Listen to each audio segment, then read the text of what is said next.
سیدہ طیبہ طاہرہ محدثہ امت محسنہ امت حضرت سیدہ عائشہ صدیقہ رضی اللہ تعالیٰ عنہ فرماتی ہیں حضور میرے حجرے میں دفن ہوئے تو میں بغیر نقاب کے کمرے میں چلی جاتی تھی، اس لیے کہ میرے شوہر ہے۔ حضرت ابو بکر صدیق دفن ہوئے تو بغیر نقاب کے جاتی تھی کہ میرے والد ہے۔ عمر دفن ہوئے تو میں نقاب اوڑھ کے جاتی ہوں۔ پردہ زندوں سے کہ مردوں سے؟ کہا نقاب اوڑھ کے جاتی ہوں کہ عمر غیر محرم ہے۔ عمر ہے اماں جی وہ تو منو مٹی کے نیچے ہیں، وہ تو قبر میں سو رہے ہیں، آپ یہ کیا کر رہی ہیں؟ حضرت عائشہ امت کو بتا رہے ہیں وہ میلے کچالے عقیدے والے لوگوں کا عقیدہ ہے کہ جو مر جاتا ہے وہ فنا ہو جاتا ہے۔ مصطفیٰ کا کلمہ پڑھنے والوں کے لیے تو اللہ نے بقا ہی بقا رکھی ہوئی ہے، ان کے لیے حیات ہی حیات ہے، ان کے لیے خوشی ہی خوشی ہے، ان کے لیے مسرت ہی مسرت، شادمانی ہی شادمانی ہے۔ میرے عزیز یاد رکھ، اور لوگ ہیں جو قبروں میں گئے تو ختم ہو گئے۔ مومن کی تو زندگی ہی قبر سے شروع ہوتی ہے، مومن کی تو زندگی ہی قبر سے شروع ہوتی ہے۔ در رسالت معاد پہ لوگ جاتے ہیں، حضور کی بارگاہ میں حاضری دیتے، کہتے ادھر نہ جاؤ ادھر نہ جاؤ۔ شرم نہیں آتی لوگوں کو جن کا کھاتے ہیں، انہی کے خلاف مجھے ایک شخص وہاں کہنے لگا ادھر نہ جا، اور میں نے کہا مولوی صاحب چھوڑ دو بات، تیری روٹی جو لگی ہوئی ہے میرے مصطفیٰ کی برکت سے لگی ہوئی، تو جو یہاں کھڑا ہے اس کریم کی لجپالی ہے، ان کی لجپالی ہے، یہ غیروں کو بھی عطا فرمایا کرتے ہیں اور کئی دفعہ دشمنوں کو زیادہ عطا کرتے ہیں۔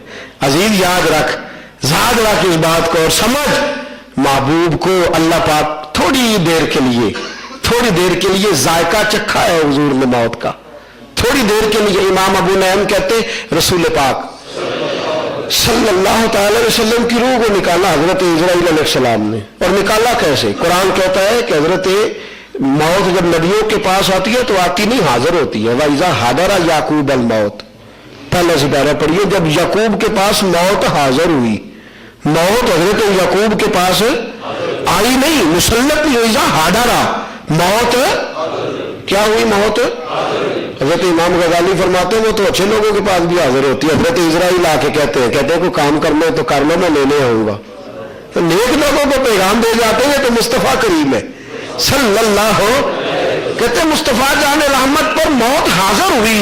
حضرت اسرائیل علیہ السلام نے کہا حضور آ جاؤ، بلکہ یہاں تک لکھا ہے کہ پہلے دن آئے، پہلے دن تو ایک عرابی کی شکل میں آئے، عرابی کی شکل میں، تو دروازے پہ دستک دی تو پہلے اور ہوتے تھے لوگ دروازے پہ، آج دستک دی دروازے پہ تو سیدہ فاطمہ ہے، حضور کو تیز بخار ہے، آئے ہیں روح لینے کے لیے، حضور کو اللہ کی بارگاہ میں روح لینے کے لیے۔ حضرت فاطمہ دروازے، کون ہے دروازے پہ؟ تو حضرت اسرائیل علیہ السلام عرض کرتے ہیں جی میں عرابی ہوں، حضور سے ملنے آیا ہوں۔ تو بی بی صاحب فرماتے ہیں واپس جاؤ، حضور آرام کر رہے ہیں۔ حضرت اسرائیل واپس چلے گئے۔ امام ابو نعیم کہتے ہیں حضرت اسرائیل واپس چلے گئے، جاننے والا رب پوچھتا اسرائیل لوٹ آئے، کہ حضور فاطمہ نے منع کر دیا ہے، فاطمہ نے میں لوٹ آیا ہوں۔ کہتے ہیں پھر گئے دروازے پہ دستک دی تو پھر سیدہ فاطمہ، کون ہے دروازے پہ؟ لگتا یہ ہے کہ حضرت فاطمہ جان گئی تھی، وہ کون ہے دروازے پہ؟ کہا عرابی ہوں، ملنے آیا ہوں۔ کہا حضور آرام کر رہے ہیں، پھر آنا۔ کہتے تیسری دفعہ گیا تو حکمت الہی تھی کہ اب دروازے پہ حضرت بلال تھے۔ کون ہے؟ کہا عرابی ہوں۔ کہا آ جاؤ، در رسول پہ حاضر ہوئے، حضور لینے آیا ہوں۔ حضرت اسرائیل امام ابو نعیم کہتے روح لے گئے، نبی پاک کی روح لے گئے، بارگاہ خداوندی میں عرض کی مولا اسے رکھوں کہاں؟ اس روح کو سو گئے آپ لوگ جی؟ یہ دلائل نبوت امام بہقی کی کتاب، حضور کی نبوت پر دلائل لوگ انہی سے لیتے، کہتے یا رسول اللہ، یا اللہ میں نبی پاک کی روح کو کہاں رکھوں؟ تو کہتے اللہ نے فرمایا جو جگہ تجھے بہتر لگتی ہے وہاں رکھ دے۔ نہیں، آپ لوگوں کو جتنی زیادہ توجہ ہوگی بات آپ کو سمجھنا آسان ہوگی۔ سوئیے تو نانا آپ کی مہربانی، میں تو جاگنے والی باتیں کر رہا ہوں۔ نبی پاک سب بولیے صلی اللہ علیہ وسلم، حضور سید عالم صلی اللہ علیہ وسلم یا کہاں رکھوں؟ میں جہاں بیٹھ، حضرت اسرائیل کہتے ہیں میں ساری جنت گھوم آیا، اس روح کے قابل جگہ کوئی نہیں، اس روح کے قابل جگہ یا اللہ جنت میں تو نہیں ملی تو کہاں رکھوں؟ فرمایا جہاں تیرا دل کرے، بہتر دل۔ کہتے میں بیت المعمور پہ گیا، خدا کے عرش کے قریب گھوم آیا، اس روح کے قابل مجھے جگہ نظر ادب کا ہیست زیر آسماں اب عرش نازک تر، اتنی نازک جگہ ہے کہ خدا کے عرش سے بھی زیادہ نازک ہے. کہتے پھر گیا میں نے کہا عرش مولا پہ رکھ دیتا ہوں، لیکن معاملہ پھر میری سمجھ میں نہ آیا. تو کہتے میں نے تھک کے کہا مولا میری مرضی تو جواب دے گئی ہے، مجھے نہیں سمجھ آ رہی، تو بتا کہاں رکھوں. تو کہا اے اسرائیل میرے محبوب کی روح کے قابل جگہ ہے ہی کوئی نہیں، اسے واپس لے جا مصطفیٰ کے وجود میں رکھ دے، اسے واپس لے جا رسول اللہ کے وجود اطہر میں رکھ دے. اس لیے کہ محبوب کے وجود سے بڑھ کر کوئی اور شے میں نے بنائی ہی نہیں، میں نے بنائی ہی نہیں، واپس رکھ دے. میرے اعلیٰ حضرت فرماتے ہیں بھائی آئی تھی موت پر سلامی دینے، آئے تھے اسرائیل پر سلامی دینے، چند لمحوں کے لیے آئے اور پھر سے وہ روح حضور کے جسم اقدس میں آ گئی. بس تب سے اب تک محبوب جہاں دل چاہتا ہے تشریف لے جاتے ہیں.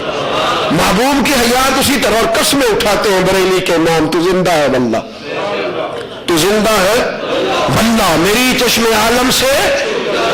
اور میرے دوستو اتنا واضح عقیدہ ابن ماجہ کی حدیث رسول پاک صلی اللہ علیہ وسلم نے فرمایا ان اللہ حرم علی الارض ان تاکل اجساد الانبیاء فالنبی اللہ حی.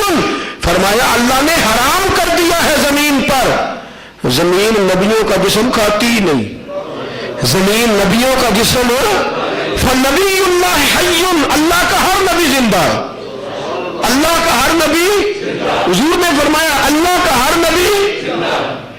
حضرت عیسیٰ، حضرت موسیٰ صلی اللہ علیہ وسلم میں حضور فرماتے میں نے معراج کی رات دیکھا ہے قبر میں کھڑے ہو کے نماز پڑھ رہے ہیں، قبر میں بھی کھڑے ہو کے. تو جس نے جو قبر کے اندر کھڑے ہو کے نماز پڑھ رہے تھے وہ تو زندہ ہے، تو جنہوں نے قبر کے باہر دیکھ لیا ہے، جنہوں نے قبر کے باہر، تو زندہ ہے واللہ، تو زندہ ہے واللہ میری چشم عالم سے چھپ جانے والے. حضرت موسیٰ بھی، حضرت لوط بھی، حضرت ابراہیم بھی، حضرت اسماعیل بھی، جناب آدم اور امام الانبیاء سرور کون و مکان احمد مصطفیٰ حضرت محمد مصطفیٰ صلی اللہ ہو، تو زندہ ہے واللہ، تو زندہ ہے واللہ میری چشم عالم سے چھپ جانے. حضور فرماتے ہیں اللہ کے ہر نبی ہی زندہ. اور صحابہ نے زندگی کو مانا بھی ہے اور سمجھا بھی ہے، مانا بھی ہے اور سمجھا. حضرت سعید بن مسیب، یہ بھی بخاری ہے، حضرت سعید بن مسیب لوگ کہتے ہیں جی آپ یہ باتیں جو بیان کرتے ہیں ان کا مقصد کیا ہے؟ تو میں نے کہا صحابہ نے بیان کی تھی تو ان کا کیا مقصد تھا؟ یہ حدیثیں جب صحابہ نے روایت کی تھی تو ان کا کیا مقصد تھا؟ میری بات کی سمجھ آ رہی ہے؟ ان کا بھی مقصد تھا کہ کچھ لوگ ایسے پیدا ہوں گے جو میلی کچیلی باتیں ڈھونڈ کے لایا کریں گے، معاذ اللہ میلی کچیلی. نبی پاک صلی اللہ تعالی علیہ وسلم کی مسجد نبوی پر یزید لعین نے قبضہ کر لیا، 3 دن تک مسجد میں نماز نہ ہونے دی. حضرت سعید بن مسیب رضی اللہ تعالیٰ عنہ فرماتے ہیں میں دیوانہ بن کے مسجد نبوی کے کونوں میں بیٹھ گیا، مجھے معاذ اللہ پاگل سمجھ کے انہوں نے مارا نہ. کہتے میں حضور کی قبر انور کے پاس بیٹھا تھا، دل میں خیال آیا نماز کا کیسے پتہ چلے گا؟ کہتے مسلمانوں قسم ہے اللہ کی، نماز کا وقت ہوا تو حضور کے مزار سے اذان کی آواز آنے لگی، نبی پاک کے روضوں سے اقامت کی آواز آنے لگی. حضور کی قبر تو زندہ ہے، تو زندہ ہے. بس ایک ہی بات یاد رکھو، جو کہے تجھ کو مردہ وہ مردہ ہے. مردہ کہنے والوں کا نام و نشان مٹ گیا. اور محبوب کے گنبد پہ جا کے دیکھو، روزے دے والے نے غلامہ دیا ٹولیاں، روزے دے والے نے غلامہ دیا ایک پہ سن دے کروڑا دیا بولیاں. دیکھو جا کے انداز. محبوب زندہ ہے تو وہاں کشش ہے نا، محبوب حیات ظاہری میں ہے تو وہاں کے لیے کشش ہے نا. لوگوں چھوڑ دو یہ نظریہ، باہر آ جاؤ اس بری بات سے. جب قرآن و سنت کے صحیح دلائل تمہارے دامن میں موجود ہیں